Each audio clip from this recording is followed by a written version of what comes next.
So alright, hey guys, what's up everybody? My name is Aryan and you are watching your own channel. तो guys एक बहुत बड़ा update मैं आप सभी के लिए लेके आया हूँ। ठीक है, आप सभी को पता था जैक दिल्ली की काउंसलिंग अब फिनिश हो चुकी है। अब एक और नोटिस आया है वहां पे, जैसे मैंने आपको अपनी पहले वाली वीडियोस में भी बताया था कि स्पेशल स्पॉट भी कराते हैं कुछ कुछ कॉलेज। तो NSUT हो गया, IGD2W हो गया, अपने स्पेशल स्पॉट कराते ही कराते हैं। तो अभी एक नोटिस आया है जिसमें हमारा NSUT अपना स्पेशल स्पॉट राउंड करा रहा है। भले ही जैक दिल्ली खत्म हो गया हो, भले ही आपकी ओरिएंटेशन और क्लासेस बाकी कॉलेजेस में स्टार्ट हो गई हो, बट ये NSUT अपना इंडिविजुअल अपना स्पेशल स्पॉट राउंड करा रहा है। वो कॉलेज की अपनी चॉइस होती है, तो ये कॉलेज करवा रहा है। और अब किन बच्चों को ये कॉलेज लेना चाहिए, देखो सबसे पहले मैं ये बता दूं कि मेन कैंपस में तो एक भी सीट वेकेंट नहीं आई। सारी सीट्स हमारी वेकेंट है NSUT वेस्ट कैंपस की, ईस्ट की भी एक भी वेकेंट नहीं है। तो इसलिए सोच समझ के एडमिशन लेना। जिसको जिसकी रैंक 1-1.5 लाख रैंक है वो IPU में भी ट्राई कर सकता है, यहाँ भी ट्राई कर सकता है। बट जिनकी 2-3-4 लाख रैंक है उनके लिए बहुत अच्छी अपॉर्चुनिटी है इस कॉलेज में, क्योंकि भाई NSUT का ब्रांड मिल रहा है आपको। आपकी प्लेसमेंट NSUT मेन कैंपस के साथ होगी। जो कंपनीज मेन कैंपस वाले ब्रांचेस को अलाउ करती है वो कंपनीज इन ब्रांचेस को भी अलाउ कर रही है। क्योंकि मैं खुद NSUT का स्टूडेंट हूँ, तो मुझे थोड़ा आइडिया हो चुका है इस बारे में। ठीक है, तो आप इस कॉलेज को बिल्कुल कंसिडर कर सकते हैं। ठीक है, तो आज की वीडियो में बेसिकली हम इसी काउंसलिंग शेड्यूल को डिस्कस करेंगे। क्या क्या आपका वेन्यू रहने वाला है, क्या टाइमिंग्स है, क्या आपकी वैकेंसीज है, सब डिस्कस करेंगे। तो बिना देरी के एक बार इसको स्टार्ट करते हैं। ठीक है, सबसे पहली बात, जैसे मैंने आपको बताया, मेन कैंपस में तो एक भी सीट वेकेंट नहीं है। आपकी वैकेंसी है सिर्फ वेस्ट कैंपस में।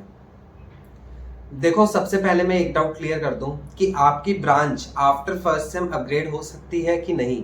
तो हाँ, हो सकती है, बट उन्हीं की होगी जिनकी CRL रैंक अच्छी होगी। आपकी CGPA के बेसिस पे नहीं अपग्रेडेशन होता। अगर आपकी CRL रैंक अच्छी है, सबसे अच्छी है, टॉप 4-5 बच्चों में आप आ रहे हो कॉलेज में, तो आपका मेन कैंपस में एडमिशन हो जाता है, मतलब कि अपग्रेड हो जाता है फर्स्ट सेम के बाद। बट बहुत कम बच्चे, बहुत कम चांस होता है। अगर आपको एडमिशन मिल गया तो ये सोच के रखो कि आपका यही कॉलेज और ब्रांच रहने वाला है। तो देखो, जो हमारा स्पेशल स्पॉट है वो बेसिकली 17 अगस्त, जैसे कि यहाँ पे मेंशन्ड है, 17 अगस्त थर्सडे को होने वाला है। ओके, इसकी रिपोर्टिंग टाइमिंग क्या रहने वाली है? 9:30 to 11। इसके बीच आप पहुंच जाना, क्योंकि देखो अगर आप इससे लेट आते हो ना तो आपको शायद वहाँ क्या पता रजिस्टर ना करने दे। तो इसलिए टाइम के अकॉर्डिंग आना, एकदम उसी के स्लॉट में आना। फिर आपका वेन्यू क्या रहने वाला है? MP hall, NSUT west campus Jafarpur. Okay, तो ये हमारा बेसिकली वेस्ट कैंपस में होगा, क्योंकि सारी सीट्स वेकेंट है वेस्ट कैंपस में। तो आप वहां पे जाना पड़ेगा, आपको मेन कैंपस नहीं आना। ओके, बाकी आप अपने गूगल मैप पे लगाना, मतलब मेन कैंपस से अराउंड 8 to 10 किलोमीटर्स और आगे जाके है, तो देख लेना उसके अकॉर्डिंग। बसेस वगैरह भी चलती है द्वारका मोड़ से, तो आप देख लेना उस हिसाब से। ओके, बाकी मैंने NSUT वेस्ट कैंपस, बहुत लोगों को डाउट होता है कैसा कॉलेज है, क्या है, तो मैंने इस पे कैंपस टूर वीडियो भी बना रखी है, आप वो जाके भी चेकआउट कर सकते हैं। ओके, अब आगे बात कर लेते हैं। तो कैटेगरी वाइज देखो होगा SC ST OBC EWS general, Delhi region and outside, मतलब सबका एक साथ ही चलेगा। अराउंड हमारा 12:30 PM स्टार्ट हो जाएगा अलॉटमेंट ऑफ सीट्स। ओके, तो इसलिए मैं कह रहा हूँ टाइम से पहले पहुंचना, अपने आप को रजिस्टर कर लेना। रैंक वाइज वहां आपको बुलाएंगे, आपको इमीडिएटली अपना DD देना पड़ेगा। अब DD कितने का देना पड़ेगा? 2,29,000 का आपको अपना DD बनवा के लाना है। DD अभी से बनवा लो, मैंने एक ये भी वीडियो बना रखी DD कैसे बनाना है, तो वो भी आप जाके मेरे चैनल पे चेक कर सकते हैं, यहाँ मैं डिस्क्रिप्शन में उसका लिंक दे दूंगा। ठीक है, तो DD वाला डाउट क्लियर हो गया। अब कौन कौन एलिजिबल है? अब देखो, पहले ये था कि जो हमारा स्पॉट राउंड हुआ था, ये जितने भी राउंड्स हुए थे उसमें वही स्टूडेंट्स एलिजिबल थे जिन्होंने जैक दिल्ली में रजिस्टर किया हुआ था। बट इस बार जिन्होंने जैक में रजिस्टर नहीं भी किया और किया भी है, मतलब फर्क नहीं पड़ता, बस आपने JEE में इनका पेपर दिया होना चाहिए, आपके पास एक CRL रैंक होनी चाहिए, वो सब स्टूडेंट्स इस बार एलिजिबल हैं। तो ये चीज ध्यान रखना कि अगर आप नहीं भी रजिस्टर्ड थे तो भी आप अब एलिजिबल हैं, आप जा सकते हो स्पॉट, स्पेशल स्पॉट में। ओके, अब कौन सी सीट्स वेकेंट है एक बार ये डिस्कस कर लेते हैं। देखो एनएसयूटी, देखो ये तो मेंशन नहीं कि एसटी में कितनी है, एससी में कितनी है, तो मैं ये कंसिडर करके चल रहा हूँ कि ये सारी की सारी ही मतलब एक कंबाइंड है या फिर जनरल है, ऐसा कुछ। क्योंकि देखो आप भी अपने नोटिस, आपको नोटिस मिल जाएगा जैक दिल्ली की वेबसाइट पे, आप वहाँ जाके चेक कर सकते हैं। वहाँ पे कोई ऐसे स्पेशली मेंशन नहीं है कि एसटी की इतनी है, एससी की इतनी है, बस एक नंबर गिवन है। तो वो तो मेरे हिसाब से फिर वहीं पे ही पता चलेगा जाके।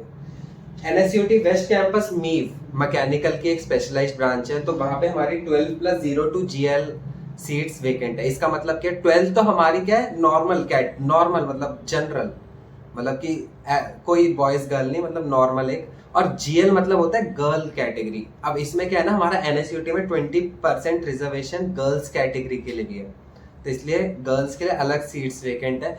नॉर्मल में भी वो अलाउड है, बट लेकिन गर्ल्स के लिए एक सेपरेट भी बना रखा है। ओके, देन सिविल में बात करें तो 5+2, जियो इन्फॉर्मेटिक्स में बात करें तो 10+3। देखो जियो इन्फॉर्मेटिक्स में कहूँगा आप बिल्कुल प्रेफर करना, क्योंकि जो सीएस ओरिएंटेड कंपनीज आ रही है वो कुछ कुछ जीआई को ज़्यादा प्रेफर कर रही है रादर देन नीचे की branches, biotech, mechanical, IC, electrical. तो इसलिए मैं कह रहा हूँ जियो इन्फॉर्मेटिक्स भी आपकी टेक ओरिएंटेड ब्रांच हो गई, तो आप उसको भी ट्राई कर सकते हैं। उसके बाद फीस आप सभी को पता है 2,29,000 की आपकी फीस है, आपको वो पे करनी है। डायरेक्ट आपको वहाँ डिमांड ड्राफ्ट देना पड़ेगा, डिमांड ड्राफ्ट नहीं दोगे तो सीट कैंसिल हो जाएगी, और कोई ऑप्शन आपके पास है नहीं।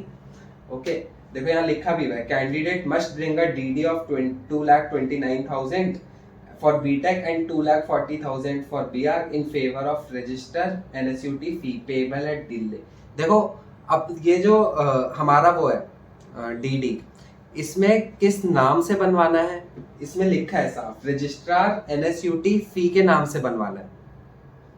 ठीक है, ऐसा नहीं कि किसी अब जैक दिल्ली के नाम से नहीं बनाना, अब रजिस्ट्रार एनएसयूटी फी, क्योंकि अब एनएसयूटी का आ गया ना, इसमें सिर्फ एनएसयूटी का स्पेशल स्पॉट राउंड है, तो इस नाम से आपको डीडी बनवाना है। किसी भी बैंक से आप किसी भी ब्रांच से बनवा सकते हो, पेएबल एट दिल्ली होना चाहिए, बस ये चीज आप कंफर्म कर लेना बनवाते हैं। ओके, फिर आगे का प्रोसीजर वगैरह है, इसमें थोड़ा आपको गाइडलाइंस दे रखी है।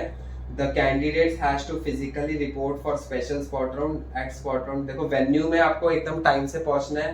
देन आपका जो होगा वो रैंक लिस्ट के अकॉर्डिंग आपको कॉल करेंगे।